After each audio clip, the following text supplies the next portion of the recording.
For decades, centuries even, the United States has walked into rooms full of African leaders like they own the deed to the building. They snap their fingers, we jump. They set the agenda, we follow. They decide who matters and who doesn't. This has been the playbook since before most of us were born. But something just happened in Johannesburg. Something happened at a G20 press briefing that has shattered that illusion like a brick through a window. The United States of America tried to play a power game with South Africa. They tried to humiliate our president on a global stage. They tried to remind us of our place in their world order. And Minister Ronald Lamola, South Africa's Minister of International Relations, looked them dead in the eye and told them to take their disrespect, wrap it up neatly, and collect it from a back office at Durko on a Monday morning. That's what the United States did to South Africa. This is the diplomatic equivalent of a middle finger wrapped in paperwork, and Minister Lamola saw it for exactly what it was. So let's watch how he handled it. Dlamini, roll the first clip. Power FM News. Minister, just one question. We've received reports that South Africa has chosen to conduct the G20 handover process at the Durko headquarters next week. Now, over, and whether we view this as something that will continue to strain South Africa-US relations. Yes, it is correct. We have communicated to the US Embassy that South Africa welcomes the fact that the US now wants us to hand over to the US the leadership of the G20. And they've communicated this, it was very late, and also they stated that it will be a charge of the US, in the US mission here in South Africa. And as you can see, this is a leaders summit. Heads of state, and the heads of state who are not here have designated appropriate officials who will then be, who are engaging in this platform. And we want to differentiate between the handover and the deliberations that are currently happening. So those have been designated deliberations and so forth. So the handover must happen at the head of state level, or at least a minister who is properly designated by the President of the United States of America. So now that they have assigned a charge, we have said DIRCO has equivalent officials of the charge. Hence, we welcome that they will now receive, we will do the handover. We will do it at DIRCO offices anytime from Monday. And arrangements will be made on the appropriate date where they can come. We do the handover of everything. Stop, rewind. Let's analyze this masterpiece of diplomatic destruction. First, notice the tone. Calm, professional, almost boring. This is not a man losing his temper. This is a man who has already won and is simply explaining the new reality to the room. He starts by acknowledging the facts without emotion. Yes, it is correct. No defensiveness, no panic, just confirmation. Then he delivers the first cut. It was very late. 3 words. But those 3 words do so much work. He's saying the Americans gave short notice. They made last-minute demands like South Africa should just scramble to accommodate them. That's disrespectful. That's arrogant. And Lamola is putting it on the record for everyone to hear.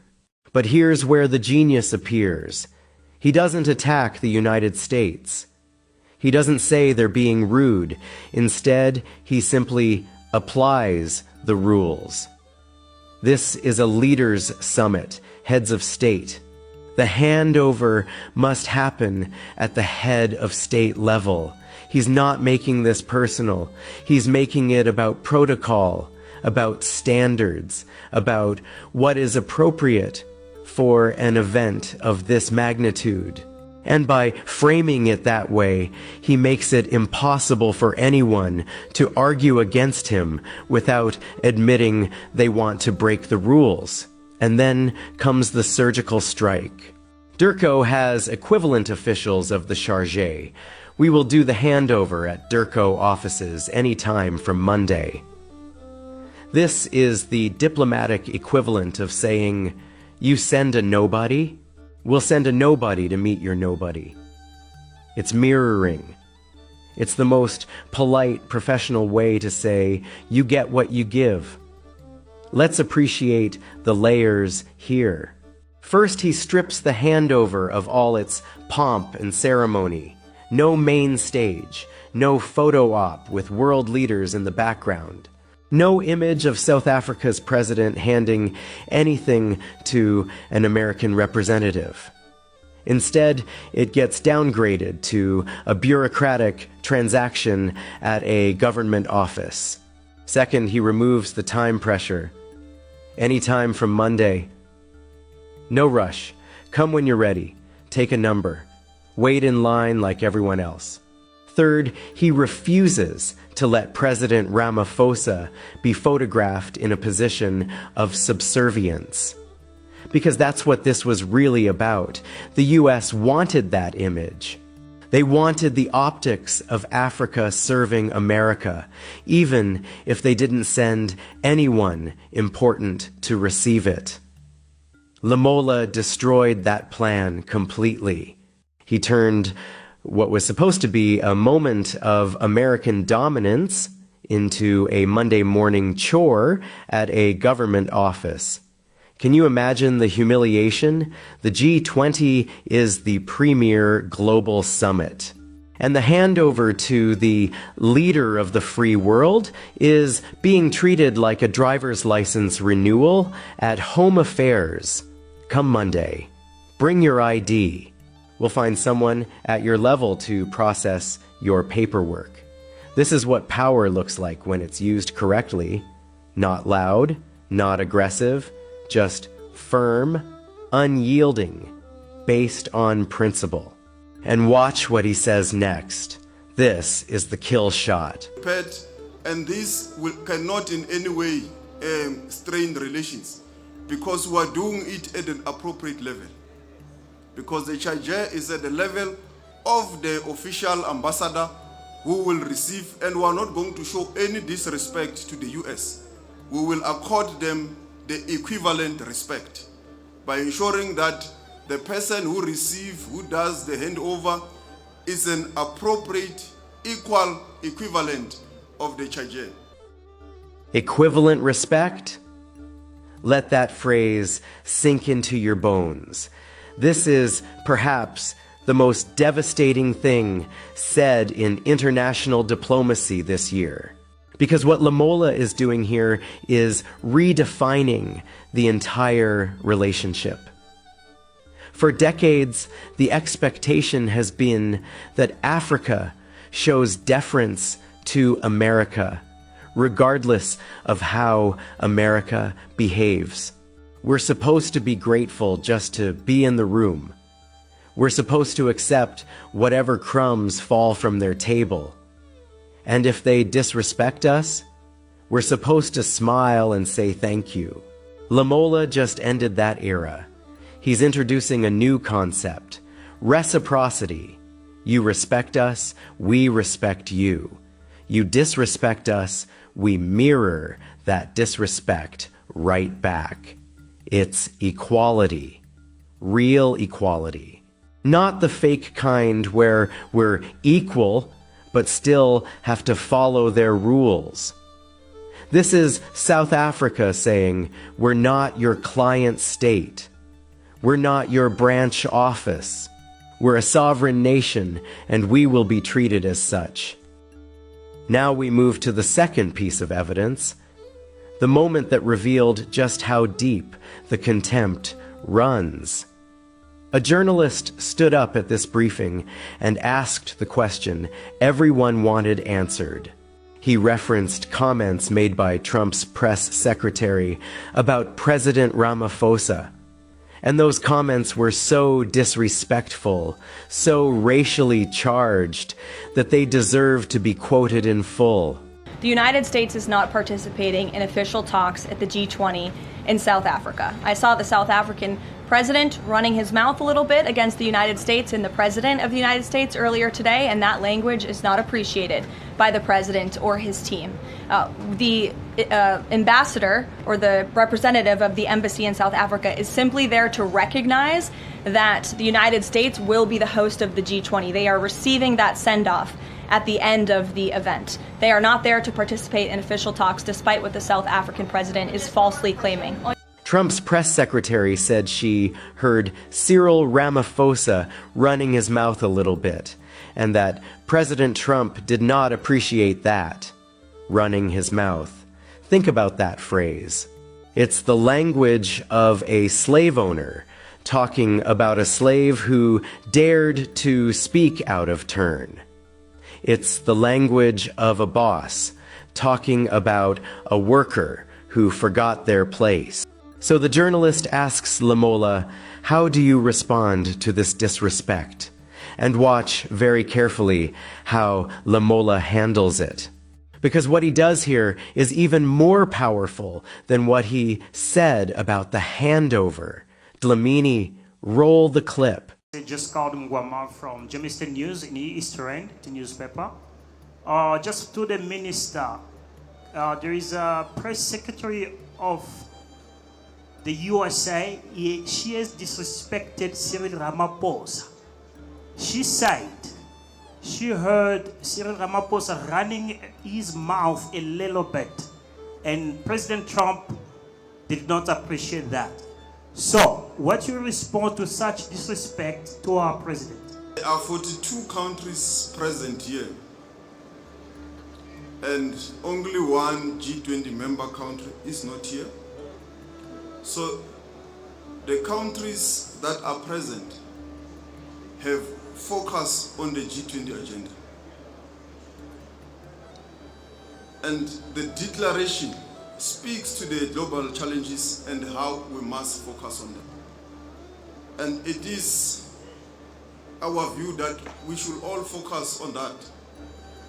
What all of us who are here are agreeing on, the present countries, because the absence of the US is voluntary. They voluntarily absented themselves.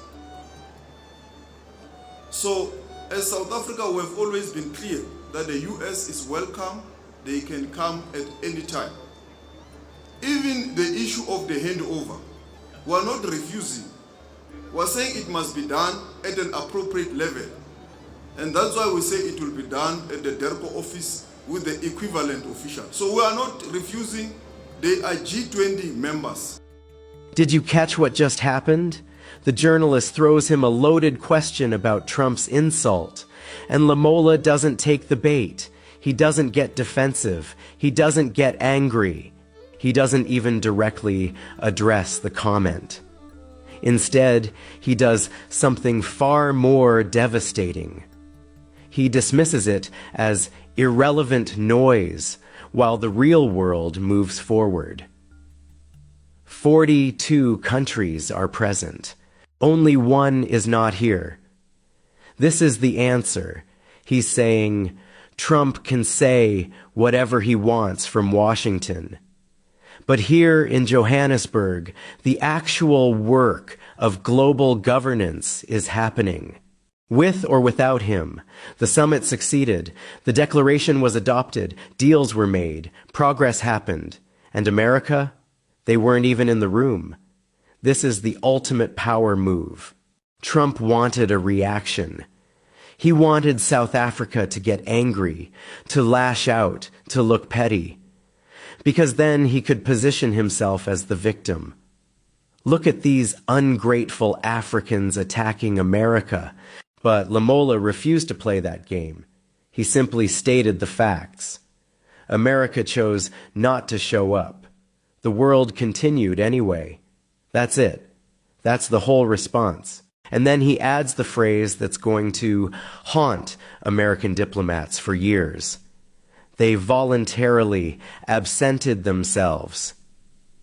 He repeats this phrase multiple times throughout the briefing. And it's brilliant because it flips the power dynamic completely. The U.S. wants to frame their absence as them punishing South Africa. We're too important to attend your little summit, but Lamola reframes it as the U.S. isolating themselves. You chose not to be here. That was your decision. And the consequences of that decision are yours to bear. A new world is being born. And South Africa, under Minister Lamola's leadership at this summit, just delivered it.